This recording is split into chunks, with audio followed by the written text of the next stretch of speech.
Your relationship with money matters. I'm Michelle Perkins, and this is the Money and You podcast, where I will be breaking down your relationship with money, offering tough love money tips, and a money dating plan that will focus on lifting the barriers to success to help pave the way for better money practices and increased wealth. It's time to take control to live a limit-free life. It starts today.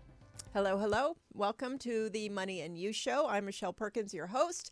We have a great show today, wonderful guest, and I'm very excited to talk about writing a book and publishing your book and getting, your message or your story or whatever it is out there in the world, and also how to use that to increase your revenue. So we're going to be talking today with Linda Griffin, a published author, keynote speaker, and writing and self-publishing coach who teaches coaches, consultants, and other professionals how to capture their wisdom in a book, making it accessible to more people who can benefit from it. In the process, her clients increase their authority and thought leadership position in their chosen market. Linda developed the Author Fast Track program based on her experiences in writing and publishing a book. She takes people from idea to book in hand in as few as 90 days. After leaving a successful corporate career, Linda was looking for a new challenge and settled on entrepreneurship. She explored several niches and offerings, but none of them met her need to be of service to others while supporting her desired work-life balance. These included career coaching, general small business marketing, and niche marketing to the bed and breakfast industry. After publishing her first book, Linda came across so many other people who wanted to publish and decided to focus solely on helping thought leaders get published. For fun, Linda loves to make greeting cards, read mystery novels, and solve puzzles of all kinds. She lives in Virginia in the Washington, D.C. metro area with her dog, Bugsy. And you can learn more about her at expertauthor411.com. Linda, welcome. Thank you, Michelle. It's my pleasure to be here. Yeah, it's a treat to have you here. I love what you do, and I love the fact that, it took a little while to land where you've landed. And we have an audience of people who oftentimes are small business owners, or they're in career transition, or they would like to be in career transition, as well as wanting to learn about money. And so I'd love for you to speak a little about your background and some of the changes you made and why they either lasted or didn't last. Sure. Well, first of all, thank you again for having me. It's my pleasure to be here today. And it's funny because that's one of the lessons that I learned on this entrepreneurial journey, is that you don't always have to have everything figured out right away. I had a very long career in corporate America with a large technology company. And I was a math major in college, so it was a natural fit for me to go into the technology field, and loved that, but decided that, hey, I wanted to strike out on my own. And when I first opened my business, I was really doing career coaching, actually, because as a minority female in a very male-dominated field, I was very successful, and I thought that I could help other women become successful in the technology field as well. So I started out doing career coaching, and I did that for a while, but again, it didn't seem like it was the thing that I really wanted to do. And while I was building that business, I started meeting other small business owners, and I thought, oh, you know what? I can take what I learned in big corporate America and I can adapt those things to the small business arena and help small businesses. I'm very, very process oriented. That's part of my math background. And I know how to take, really complex things and simplify them so that they're more accessible to people. So that was great. The only problem was that every time I got a new client, I had to learn a new language. So it was office products one week, and it was accounting the next week, and something else the following week. And I just didn't want to spin my wheels and have to relearn everything every time I got a new client. And it's funny when you said that people in your audience might be thinking about or looking for where they should land, because during that period of time, my friends would laugh at me and they would go, okay, what business are you in this week, Linda? Because last week you were doing this and this week you're doing something else. So what is it that you're really doing? So it took me a while. And the reason I wrote my first book, Maximum Occupancy, is I decided instead of getting to talk to many different industries and business owners in those industries, let me hone in on one specific industry. And I love to travel. That's one of my hobbies. Hmm. And I thought, okay, let me focus in on the travel and hospitality industry, and specifically a subset of that, because travel and hospitality is huge. And I settled on the bed and breakfast industry, which was great. The only problem was I had not had any clients in that industry at the time. And so I had no credibility. It's very different when you work for a big corporation and you bring your business card, they recognize the name, and you have instant authority. But when you have your own business and you're a solopreneur, it's like, well, I don't know you, and who are you, right? So I was working with a business coach at the time, and he said, well, the best way to enter a new market is by becoming an author, writing a book for that market. And I was like, oh, yeah, this is great. I love this idea. Now, I knew that I wouldn't have time to get an agent and get a traditional publishing contract. And the reason was that there was a huge industry conference every January for the bed and breakfast industry. And my goal was I wanted to launch my book at that conference. Hmm. Well, I made this decision in October of the previous year. So I knew I wasn't going to have time to go through getting an agent and getting a contract and doing all those things that you have to do with a traditionally published book. So I knew I had to self publish, and I just really went in trial by fire. I just immersed myself in everything I could read and see and find about self publishing, and decided that I could make this happen. But it was definitely a challenge for me. And I like to say that the ink was still wet on the books when I got to that conference, but I got to that conference and I launched my book there. And it opened up so many doors for me in the bed and breakfast industry. So Hmm. that's kind of how I became a published author the first time. I love that story. That is so interesting, and congratulations, because it's a big Thank you. accomplishment. My Yeah, my husband actually just finished his first book, self-published. I think it was 4 years in the making, and hmm, yeah, it's a big deal to get the book written. I mean, that part absolutely. alone. So Absolutely. yeah, very very impressive actually. And did you get? I mean, are you a natural writer? Was that part? No. Okay, that's a very good question, Michelle, because I'm a writer now, but I was not a writer then. Now, I had done some blog, I did have a website and I had done some blog posts, but writing blog posts and writing a book with chapters is a very different animal. And I've always in the past thought of myself as a bits and bytes person. Yeah. Math and technology and all that. I never thought of myself as a words person. Now, I do love to read. I've always had a love of reading that was handed down by my mom, who was a school teacher. So I've read a lot my entire life, both for fun and for work, but I had never actually written. And I'll tell you, when I got that first draft done and I read it, I was in tears because what it was in my head didn't really translate to Hmm. what was on the page. And so I Interesting. had to do a lot of rewrite, a lot of rework to try to get it to the point where, yes, the words actually matched what I was trying to get across in my head. Yeah. Oh, that's really interesting.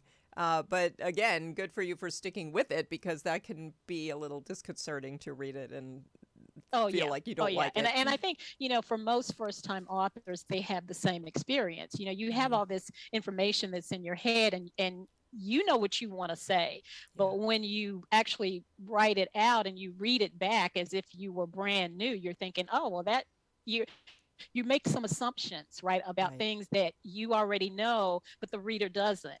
Yeah. And so, yes, so it's very, I like to say that the first draft is kind of like a rough diamond, right? It's like a lump of coal. And then you have to rewrite and polish it to make it shine like the diamond that it's going to Oh, be at the end of the process. yeah. And did you get help with that part of it, or did you just Oh figure it yeah, out? oh yeah. I got a professional editor to help Okay. me, and that's what I do with all of my clients. We don't, we do a little bit of self editing. our own, but we always pull in a professional editor to actually formally edit the work. Okay. Okay.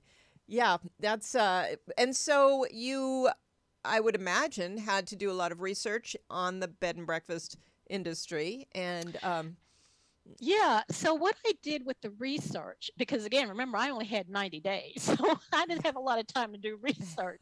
But what I did do is I reached out to bed and breakfast owners and I asked them a simple question. What was the most successful marketing promotion you had ever done in your B&B? And I got about 15 innkeepers to share with me what their big marketing success story was. mm, And I included those in the book.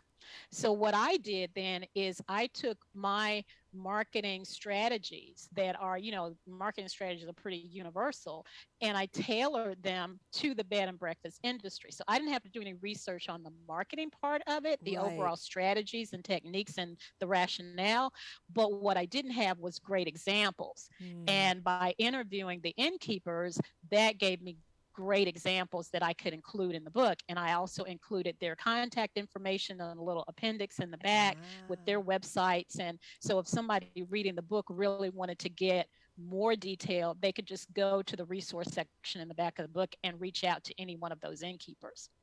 Great, great for you and them. That's a Mm-hmm. really important point. It's a great way to do that. So, Yeah. okay, I love that. And so you brought the book to the conference, and you were able to show it off. And how did that help your business? That really helped me enormously because what it did is gave me instant credibility in the bed and breakfast industry, because when you author a book, you're already in the position of teacher and thought leader as opposed to salesperson, right? Mm-hmm. Because Yeah. there's a statistic that says about 80% of people would like to write a book, but only 10% really do. Yeah. So you already are head and shoulders above someone who is doing the same thing that you're doing. And I gave away some books at that conference. That's another technique Mm, that I use with my clients as well, is give away books to those people who are going to be potentially great clients for you. mm-hmm. So every bed and breakfast has every state has a state bed and breakfast association as an example. And so I gave away books to the association leaders for those state bed and breakfast associations. Okay. And that then allowed them to get my book for free, take a look at it, and consequently, my book was added to the curriculum for several of those Mm, state bed and breakfast education resources. It also got me speaking engagements. Some of the B&Bs who did like webinars or annual conferences had me come in and do a workshop or come in and do a keynote speech for their conference.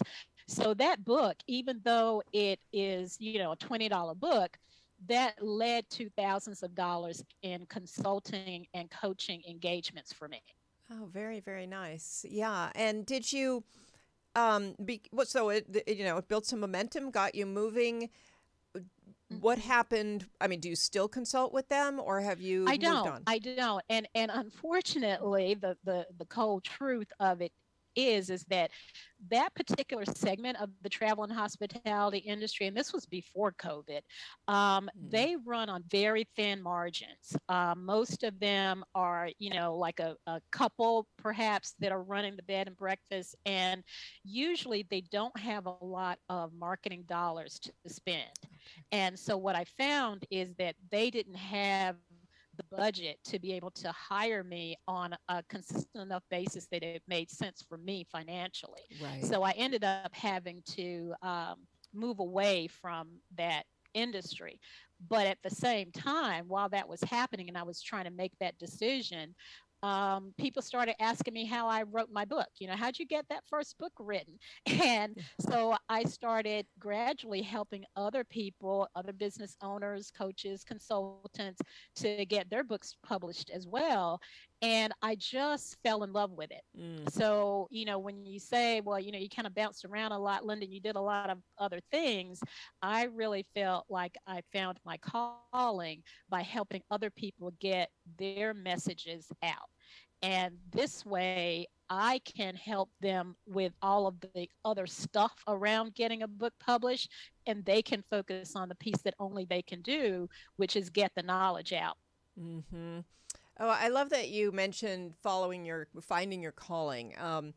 I was just listening to the most interesting interview. It was actually with the author Elizabeth Gilbert, and she was talking about her career as a writer, um, and she was kind of putting things in different buckets. So, you can have a career, you can have a job, you can have a vocation, and oh boy, there was one other that I can't remember at this moment.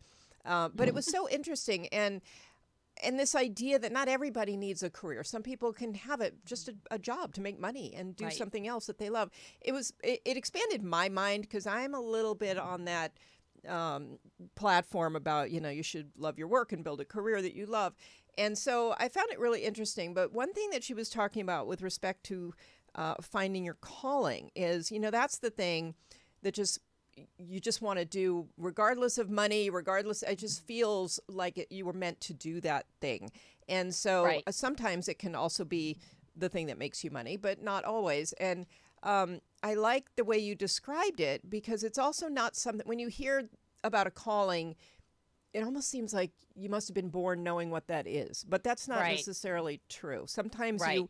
you bounce around, like you said, which I'm all for bouncing around to find where you're, need to be. But you found it, after trying a bunch of things that you thought Right. might be it, and then all of a Right. sudden you knew. So it was more of a feeling, I'm assuming, than it Yeah, was. absolutely. And it's funny because I mentioned that I've always been a big reader, a Hmm. lifelong reader. I've always loved books, but it never occurred to me that that could be a business for me.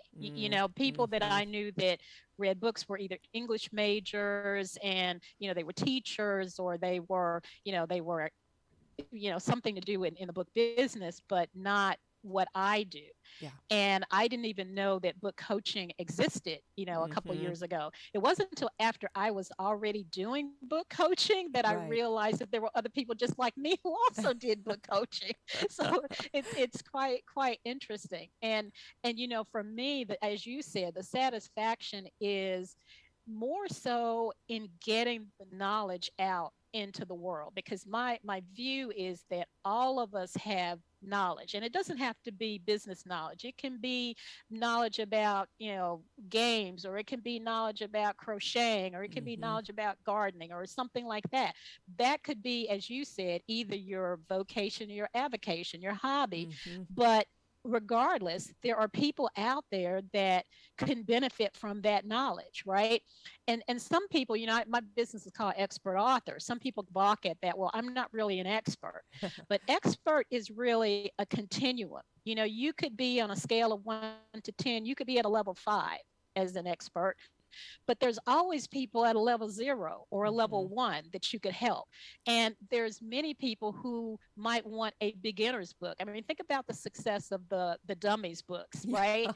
There's so many people that are just starting out on a journey. You may be a few steps ahead of them, but you could still be of great benefit to them by getting your knowledge out there, and maybe in a way that they can absorb it better than they could from somebody who was a level 10. Right, right. So true. I love that. And I also found it interesting. I'm in the coaching business, so I understand this really well. Not all coaching and consulting um, is designed necessarily to make a living at working with certain groups that you love. There are Mhm. certain groups who you might love and you really want to help and work with who, like you said, just really can't afford you. And so Right. it's a big dilemma, I think, in the coaching world. People find a group that they want to help and they set out and they put a lot of effort into it, and in the end they can't really make a living working with that group of people. And Right, so right. And yeah, and that's one of the traps that coaches fall into, 100%. because okay, as coaches, we're helpers just Yeah. by our nature. But Right. I always just look at the example of the airline industry when they tell you put the oxygen mask on yourself first before you try to help someone else.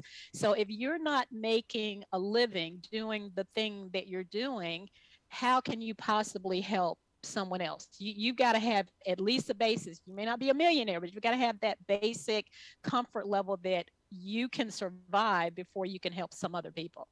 Yeah, absolutely. And sometimes it's just that niche that you're choosing is not necessarily one that can sustain you. And Right. unfortunately, you could love Right. them, and maybe there's another way you could help them Right, if you right. really care Well, about them. and like in my case, the book is still out there, Right. right? So the $15 book, which has tons of information, Hmm. if someone could not afford to hire a coach, they could still pick up that book and get a lot of information out of that they could use. So that's another way that you might address a niche that you have a passion for, but you can't really make a living doing straight up coaching on. But Right. maybe you can put some information products out there that would be lower cost and have the best of both worlds. Mm. Yeah, beautiful. So back to publishing Mm-hmm, and helping people with their books. mm-hmm, You talked a little about traditional versus self-publishing. And I mm-hmm, know when my husband was doing this thing, we kind of went around and around a little. I was because um, I couldn't wrap my head around not taking the time. I mean, he was in a hurry, and mm-hmm, so part of me felt like the impact would be so much greater if you at least attempted to do the traditional publishing. And in the mm-hmm, end, he did the self-publishing. But what are mm-hmm. your thoughts on that? I'm curious, since I myself was. Yeah, that's one of the questions that I get asked all the time. And the thing is that the traditional publishing industry has undergone changes just like every other industry. It's very consolidated now, and you have your big New York publishing houses, and you do have some independent and smaller publishing houses as well. But what happens now because of these consolidations, of course, the publishing houses want to get a return on investment. So for a first time author, and that's what I typically work with is first time authors. If you are lucky enough to get a publishing contract, you first must get an agent, and that agent will shop your book proposal around and get a contract. That contract for a first time author is in the range of, let's say, $10,000, and it's a $10,000 advance, and it is a true advance against sales. Hmm. Now what happens with that is that you then go into their publishing engine, and it typically takes 24 to 48 months for your book to get published because of this process, and you have to fit into their schedule and all of that, right? Okay. Then once the book is published, and let's say you're selling your book for $20, the average royalty that the publisher will give you is 10 cents on the dollar, or $2, right? Okay. So if you got a $10,000 advance, think about how many books you have to Mm. sell at $2 royalty to make that advance back. And you don't see any money until you sell enough books to make up the advance. So what happens for nonfiction, I'm strictly speaking nonfiction because fiction is a totally different animal and there are different rules and methodologies. But for nonfiction books, the average nonfiction book is going to sell under 300 copies, right? Okay. And so you can see that you're not going to make that advance back. The other thing is that the publisher owns your book. They own the Mm. right, what's called the rights. So you can't just go off and sell your book anywhere you want to. You have to get the publisher's permission to sell Okay. the book, and typically they're the ones who sell it. And so you lose some control as a result of that. Also, again, because of the return on investment, the publishers are expecting you to already have what's called a platform. And that platform is, your website, it's your social media presence, it's your interviews or media positions that you've already had, interviews and things like that.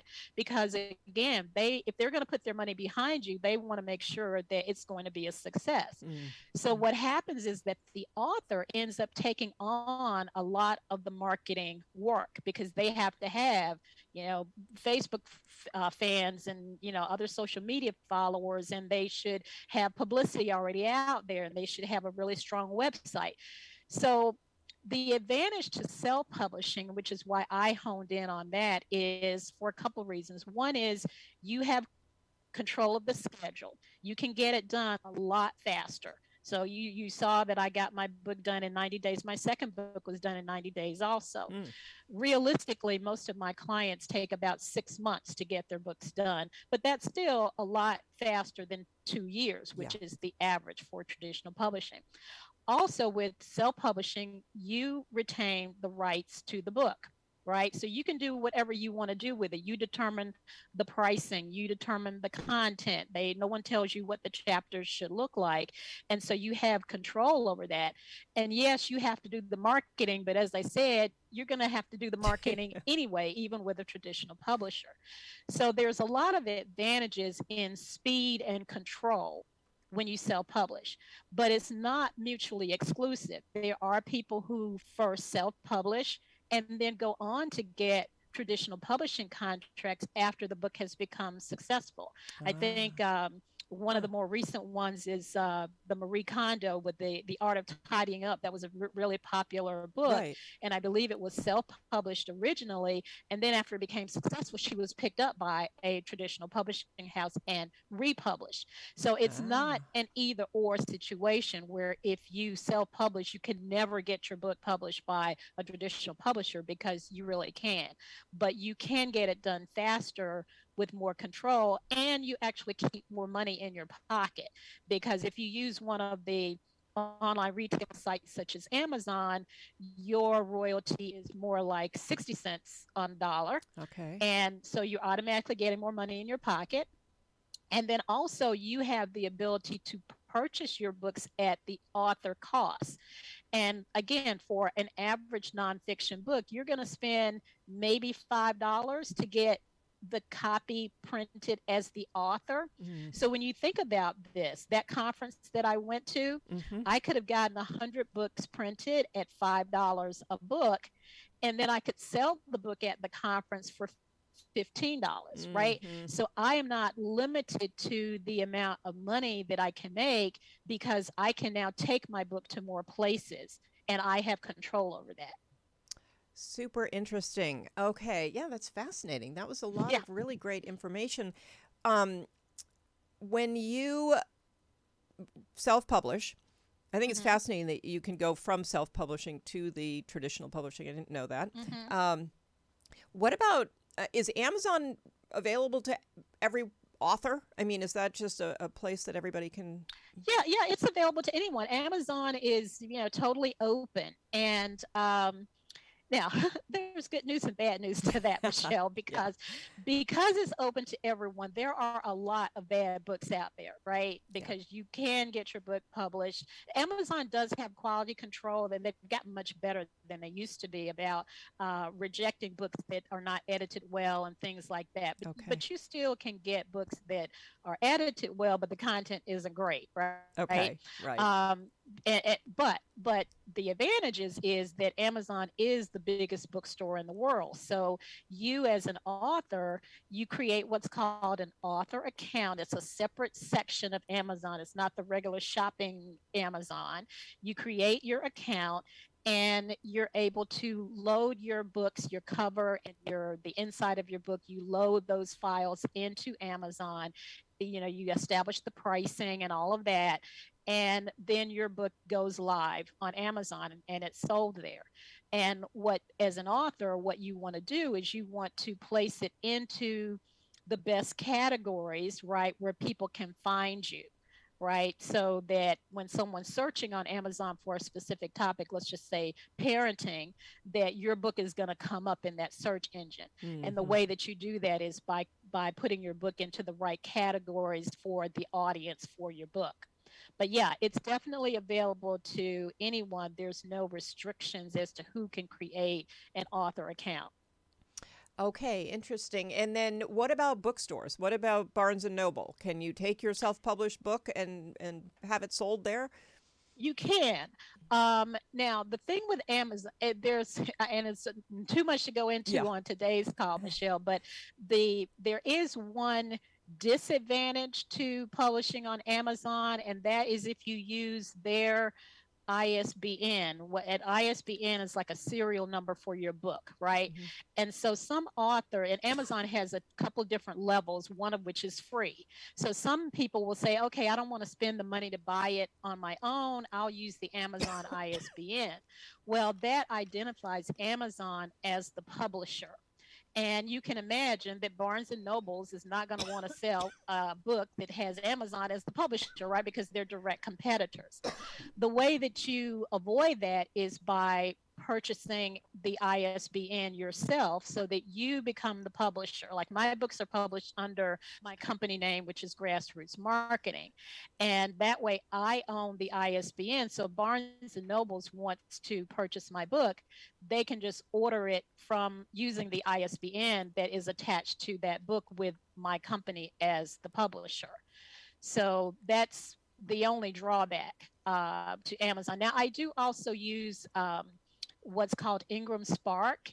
Ingram, which is a big publishing house, has a self published arm of Ingram, and you can also self publish using Ingram, which totally removes you out of the whole, Amazon issue. And what happens is that bookstores and libraries, again, using that ISBN, they can order your books from Ingram Spark as the distributor. So there's several ways that you can, kind of avoid the stigma, if you will, of being an Amazon publisher. Okay. Interesting. Yeah, that's a whole additional conversation. Sorry Yes, about right, my right. coughing Yeah, attack. Um, yeah. yeah, this is really interesting. So let's get into how people can use their book. Obviously, it's for credibility. And Mhm. how else can people earn revenue through, writing a book? Sure. So, one of the big ways, and I alluded to it earlier, is using it almost like a business card, right? I use the example of a dog trainer because I have a dog and I love him to death. And at one point, I was looking for a dog trainer for him. So, let's say you have two dog trainers. And they both have been in business for about the same amount of time. They both have really great reviews from their clients, and they're coming to you to talk about what they do. One of them gives you all this stuff and gives testimonials. The other one gives you the same thing, but they also share with you a book that they wrote on their process for training dogs. Mm-hmm. That person with the book automatically seems more legitimate, more knowledgeable than the person who doesn't have the book. So, using that analogy, you as a coach or a consultant can do the same thing. In many cases, your website kind of looks like everybody else's coaching website, right? Right, But right. when you are the one who wrote a book about your process or a book about the big problem that someone in your target audience has, you automatically have more credibility. And as I said, because books are inexpensive for the author to purchase, you can afford to give that book away to Mm-hmm. your potential high paying clients. So Mm-hmm. that's one way that you can use the book is really as a master business card, so to speak. Another way to use the book is to get speaking engagements. I mentioned that with the bed and breakfast book that I got paid speaking engagements because as an author, you're not coming in just to talk about what your products and services are, but you're talking about the topic of your book. And so that automatically has credibility with people, with your audience, and you still get a chance to give your contact information and all of that. So paid speaking is another way that you can leverage it. A third way is to use the book as a syllabus for workshops, Mm-hmm. right? Mm-hmm. So if you, whatever your topic is, you can take a chapter at a time and turn that into a session, let's say an 8-week session, and use one chapter a week, and that becomes a paid workshop. Because not everyone is going to read the book. I think that's one of the fallacies that authors have. They go, Yeah. oh well, it's all in the book, all they have to do is read it. But not everyone wants to read it, and even if they read it, they may not absorb it. So creating a workshop out of that book, even if it's the exact same content, and then the book becomes part of the tuition for the workshop, that's another way to leverage your book. So those are just 3 ways that you can make more money Yeah. from your book. That's great. And I love the comment about people may not read your book because that is just a Mm-hmm. fact. Mm-hmm. And, Right. that's something that's Right. been discouraging to my husband. And it's, it is what it is. If somebody gave him a book, I can guarantee you he probably would not read it. So, That's right. That's um, right. but I love But you get the advantage, you get that halo effect, yeah, right? Because if exactly. you go to a potential client and you leave that book with them, even if they never open it, that it's still there and they're not going to throw it away. A book Right. is a high quality item. They may throw away a business card, but they're not going to throw a book away. Yeah, yeah. No, I really love that. I love the ideas for how you can, make a course out of it or a workshop. Or, I mean, that's Hmm. fantastic. You've got so much content there that you've worked so Hmm. hard to put together. And Right. it's just so important to repurpose that, I think, in a Right. variety of ways. So, um, so you're kind of um, taking us down a path that helps people I think feel less resistance to the process. The way you're describing it, it feels doable. And it feels Yes. worthwhile. And Yes. so I love that. And so I would imagine you inspire that in your first time authors. Would you say most people, after they write their first one, kind of want to write a second or third or? Well, I tell them, I tell all my clients, this is your first book, not your only book. Yeah. And the reason that I say that is we have a tendency to think that I have to put everything that I know about my topic in my one book, right? But that becomes a Yeah. 400-page book. And no one wants to read that. The environment that we're in today, people are not going to sit still to try to read a 400-page book. They want a small book, right? Yeah. So what I tell my clients is look at your target audience and think about what is one big problem that you can solve for them and focus your book on that. So let's go back to my bed and breakfast example, right? One of their problems was getting bookings in the off season, Mm-hmm. right? They're very, very busy in the summer, fully booked in the summer. In the fall and winter, no one's there. The Yeah. bed and breakfast is empty, and in many cases, they had to close. So I looked at that and said, okay, what can I do to help them solve the problem of getting bookings in the off season? And that's what I focused my book on. Mm. And all of those examples that I told you that I used Right. for from the other innkeepers were focused on what do you do in the wintertime? Like one of them, there's a holiday, quirky holiday in January called National Pie Day, and so they built a whole promotion around pies because both of their moms were great pie bakers. So that was something that and it ended up taking off in a couple of years. It took off and the entire town got involved. Everybody was doing pies. Wow. So the secret is pick one problem that you know you can solve for your clients and write your book about that. That's going to be probably 150, 200-page book. And then think about another problem you can solve. After you've exhausted that, then think about another problem you can solve, and that's your second book. Mm. That's great. And I do like the fact, too, that even the business that you've founded here came from people asking you questions. I hear that a lot. People used to ask me, Mm-hmm. all the time, how did you do this? And all of a sudden they create a business out of that. So, Right. there's sometimes we miss those opportunities that are coming to us in the form of questions from people. So, Yes, yes. yeah. Yeah, because I think we fall into a trap of we are our own worst enemies. We know it, and we think everybody else knows it too. But in reality, everybody else doesn't know it. Right. Yeah, yeah. And when you help people with their books, do you do it primarily one-on-one, in groups? How do you do your I work? do. I do. I help people one on one. I found I've run a couple of group courses, but writing is so personalized that everybody goes at a different speed. Yeah. And so what I found works best is if I do what I would call private coaching, which is one at a time. And I bring my math background into it because I do have a standard process. You talked about it being intimidating. So I have a step by step process that I take people through, and I help and guide them through that process so that it's really not painful at all. That's great. And then do you help them with the marketing once the book is complete? Well, we start marketing as soon as you start the project Mhm. because you want to build that momentum. You want to build that buzz about the book. So I have people, and they're always very nervous when I say this.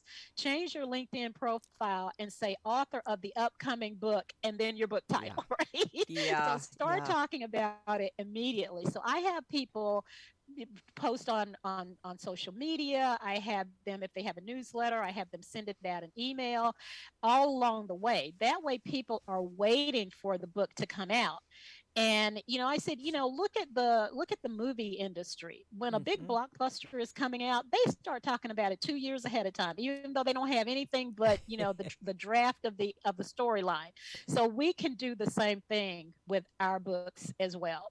Yeah. Oh, I love that. Thank you. I heard that from a very successful PR person a long time ago who was starting to help people with their books, and she had said, if you're going to start this process after the book is finished, you've missed the It's boat. You're too too late. late. It's too late. Yeah. Now, I do not market after the fact. I stop at the launch. I take people up to their book launch, Hmm. and then I kind of step away and they're on their own, or they need to hire somebody else that specializes in the book marketing. Right. So I really like to focus on that front end of the process, getting it written, getting it published, and getting it launched. Yeah. Yeah. Well, that's the hurdle right there. Yeah, So right. that's great.